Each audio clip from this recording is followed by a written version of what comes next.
What's going on, you guys? Jay here, and welcome back to the channel. It really does seem like USTC simply cannot catch itself a break at the moment. We've got devious validators, high ranking, that are acting against the entire ecosystem, and they're voting at the last minute to shut down critical proposals that are really going to benefit this entire ecosystem and really begin to move us forward.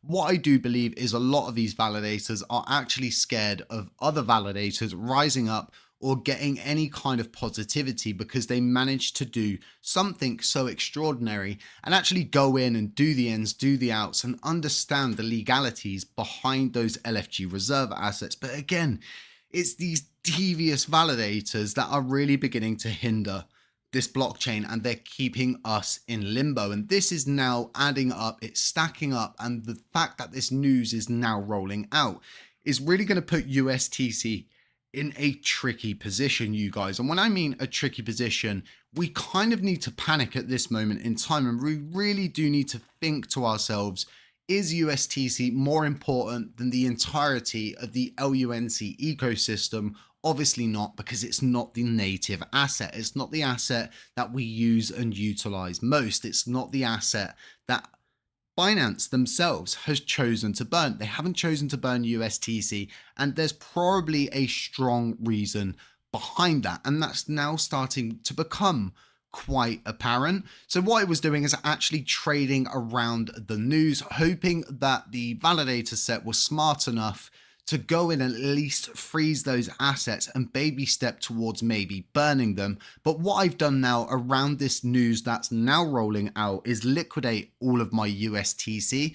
And I'm not a financial advisor. I wouldn't expect any of you guys to go make any actionable kind of decisions off of watching this, and you should always, conduct yourself appropriately. But again, I've liquidated all of my USTC, and every bit of commission that I get and staking yield that I get in USTC, I'll also be liquidating that. And you'll probably understand by the end of the video why I've chosen to do this. And again, yeah, it's these devious validators that have put us in a very tricky position where we can't even attempt some kind of recovery, some kind of saving of USTC, even if it was going into a non-stable coin asset, so to speak. So the news that's rolling out is Binance is going to be delisting Tether and other non-MiCA compliant stable coins for EEA users. This is very detrimental for many stable coins, and yeah, we're probably going to see a giant knee-jerk reaction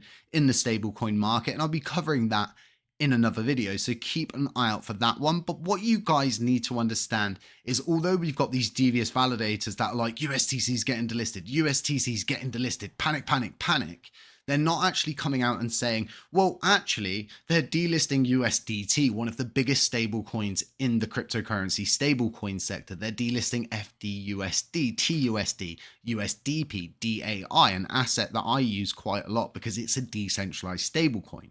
AEUR, USTC, which is us, and then PAXG as well.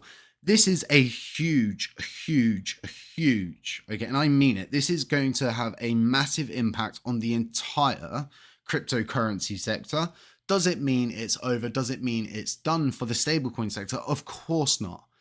Okay, it's like a wall. One brick crumbles, they put another brick straight in. There's always a compliant player that's ready to take the position. And like I said, I'll be covering all of that in another video, so keep an eye out for it. Now, for those of you who may actually be holding any of these stablecoin assets, you're going to need to act as soon as possible. More importantly, before March 31st. Binance is stating here they're going to continue to allow anyone to withdraw or deposit these coins, but they're encouraging EEA users to convert any non-MiCA compliant stablecoins, as some features will be restricted for those tokens. My advice is to act as soon as possible, because Binance could release another statement in the weeks and days ahead before the 31st that could have a deeper effect on the stablecoin market. And I really do think this isn't just about MiCA regulations, because MiCA regulations themselves, guys, they've been around for a significant amount of time. I'll leave links to this in the description so you've got a reference point. You can go in, you can have a read. But what I want to do is get you guys into the timeline and explain that MiCA regulation entered into force on June 29th, 2023. Okay, this was a significant amount of time in the past. The first phase of MiCA came into effect on June 30th, 2024, and the second phase of MiCA came into effect on December 30th, 2024. So why all of a sudden are we seeing an extraordinary sprint to delist all of these stablecoin assets, including USTC, which deeply affects our ecosystem? Well, it could actually be something to do with the Genius Act, you guys, that is being spoken about in the Senate. And the key takeaway being number one in this is the fact that the bill actually prohibits the issuance of a payment stablecoin in the United States by any person that is not a permitted payment stablecoin issuer. And under Section 5 of the Act, only permitted payment stablecoin issuers are legally authorized to issue payment stablecoins. Specifically, an issuer must be one of the following: subsidiary of an insured depository institution approved to issue stablecoins, federal qualified non-bank payment stablecoin issuers, and then state qualified payment stablecoin issuers operating under federal standards or state standards. So this is now a situation where the United States are moving thick and they are moving fast, and we have been told to expect this bill to be passed within the next 100 days, according to my previous video where we actually went over the Genius Act. And I'll leave a link to that at the end of the video as well for those of you who may be interested. So I do think there's going to be a huge knee-jerk reaction in the market, and we're actually probably going to start to see a lot of these CEXs move towards MiCA regulations, move towards regulating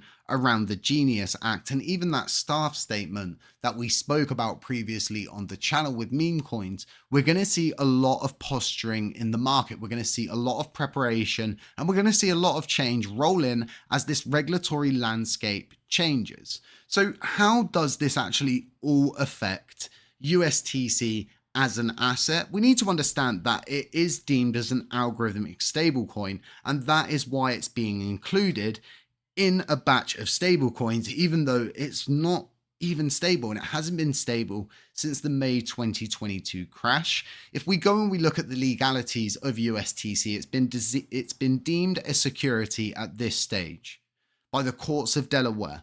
Okay, it's been deemed as a tainted asset, and more importantly, it's been deemed as an algorithmic stablecoin. And according, to all of these regulations that are moving in thick and fast, including the Genius Act, do not allow algorithmic stablecoins, and they must be backed one-to-one with real-world assets. So this begins to leave USTC in a rather precarious position where the original system cannot ever be restored. And then according to the Genius Stablecoin Act, there has to be a registered legal entity that is regulated in order to distribute, and utilize and produce anything to do with a stablecoin asset. So where does this leave the ceramic repeg? Well, it leaves it in the dirt. We are really screwed at this point when it comes down to reintroducing USTC as its original system or as a new kind of system, because no matter what happens,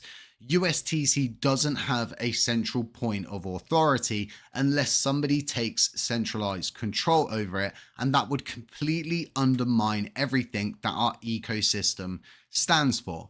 Does this mean it's completely over for Terra Classic? Absolutely not.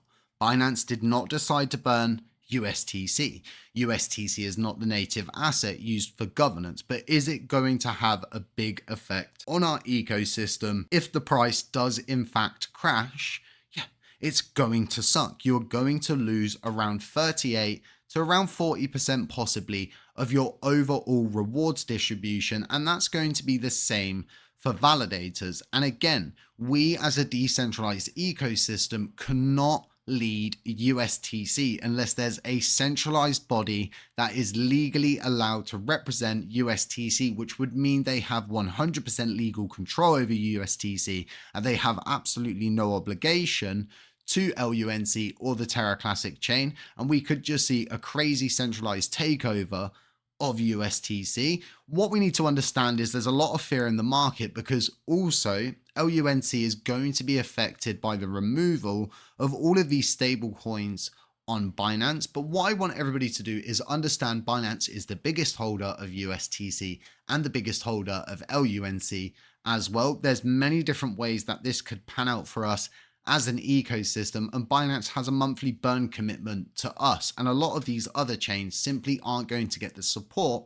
that we're probably going to get from Binance being one of the biggest exchanges in crypto, if not the biggest, I think, competing alongside MEXC. So what's going to happen is there's going to obviously be the removal of the LUNC and the USDT trading pair on Binance, but do understand nobody in the United States can trade LUNC on Binance anyway. But there is going to be a pair remaining, which is LUNC and TRY. I think this is a Turkish stablecoin, and what we're actually able to do is then just simply swap from TRY to USDC as shown here on the third row down. So we're still left with a route to get into LUNC and out of LUNC back into a stable asset, meaning that, yeah, LUNC is still going to be tradable as it always has been on Binance. Although this is going to have a big effect on USTC as an asset in the cryptocurrency sector, it's not going to leave LUNC in a position where it's not going to be tradable. And I really don't believe Binance are going to shoot themselves in the foot as they are the biggest holder of LUNC and the biggest holder of USTC as well. Whether that is custodial or non-custodial holders or CEX, it doesn't matter. It would be a huge mistake for them not to try to at least reintroduce new pairs like USDC, LUNC. We could see the re-entry of USTC in a different form, but it must be deemed not an algorithmic stablecoin. And in order to do that, you're going to need to introduce a centralized body, and there's going to be a lot of trust that's behind that.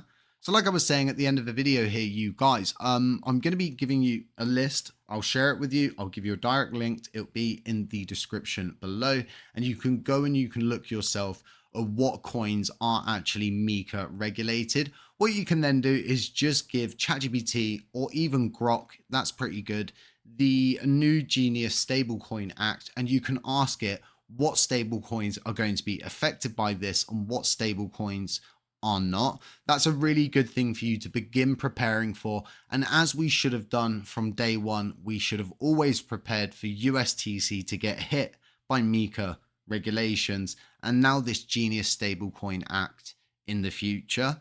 I've always said, and I'll continue to say, doing nothing is not acceptable anymore. We're at a point where we need to become pretty decisive as a community, and we really need to begin to think how we can attempt to at least save USTC. But again, will this actually undermine the decentralized ecosystem that we call Terra Classic? Let me know what you guys think in the description about all of that. And like I said, I'll leave links to everything. I'll leave links to the Genius Stablecoin Act video that we did. And then I'll also be rolling out other videos that I've been working on and giving you guys my point of view on everything that's really going on and what could really be the negatives of this thing and what the positives that we can actually take from this entire thing. Try not to feed into the panic, you guys. Like I said, there's a lot of devious validators out there that want you to panic so that you'll get yourself into a situation where you believe that they are someone that should be trusted, but ultimately they're working against you as a holder. They're not trying to progress the chain. They're not trying to meet in the middle. They don't want to see them burnt. They don't want to see them frozen. They just want to do absolutely nothing, and they want you to support them in that process. My advice is move to different validators, support validators that are there for positive forward movement. And guys, aside that, stay safe, stay humble, stay aware. I'll catch you in the next one.